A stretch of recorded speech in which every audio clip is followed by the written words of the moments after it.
Day 103 of the Daily Stoic. Rejecting tantalizing gifts.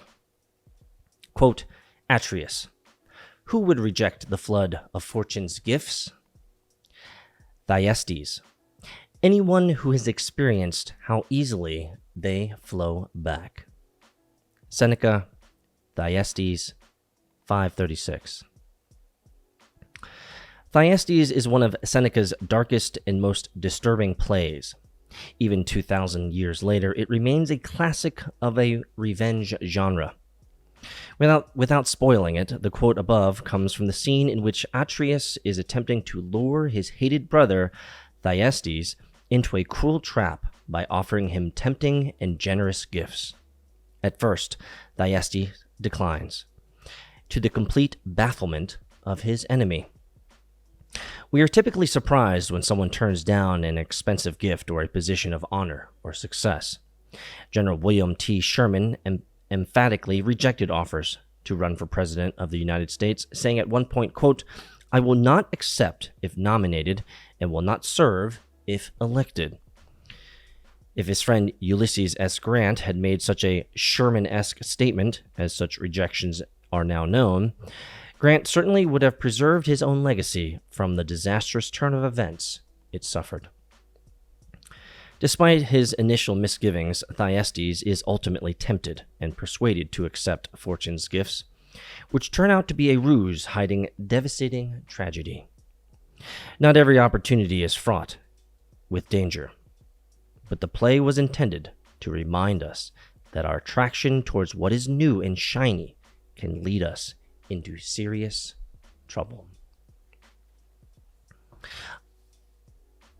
For some reason, what is rising in my gut as I'm reading this today's word, day 103 of the Daily Stoic, what's rising up in my gut is this feeling about finances. And I don't know your financial position. But what was rising up in my gut as I was reading this is, I don't know where this quote is from. I'm sure it's from a movie, but it essentially goes like this, is that we go to jobs we hate, to work for bosses we despise, to pay for things we can't afford or don't like, and to live in houses that we can't afford, only to, not spend enough time in there, and then to go and work again in a car we can't afford. So it's this rat race. I totally screwed up that quote, but that's okay. It's live. We'll do it live. But you understand the point, right?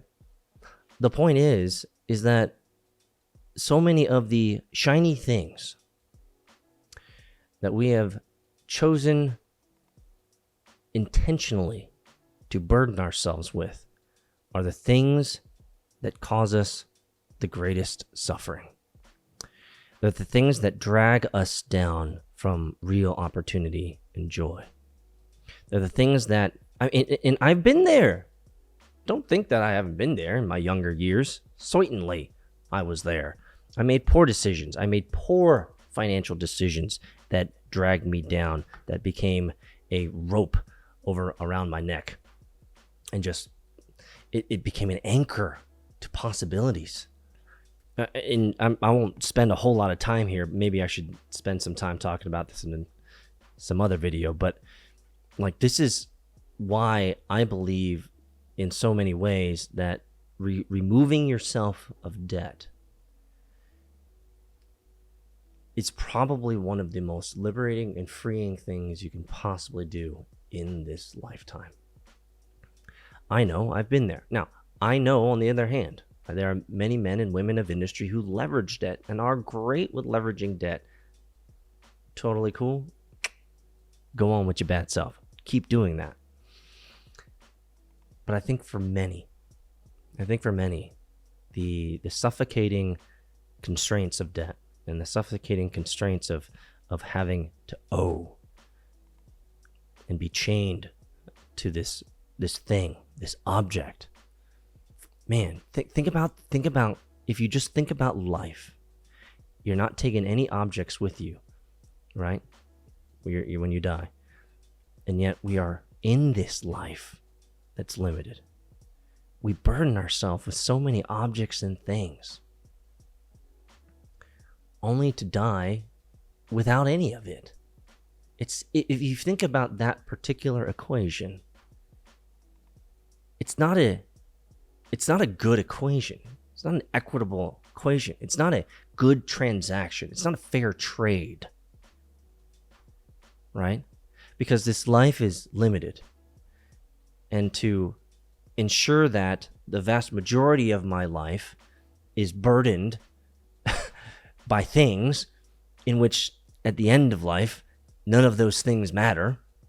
It's only the people and experiences that you have gone through life with, and that you have lived life with integrity, and you've done things the right way.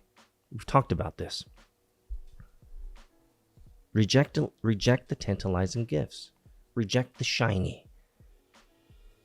Reject the shiny. Not always. Sometimes you gotta treat yourself, but you understand the point.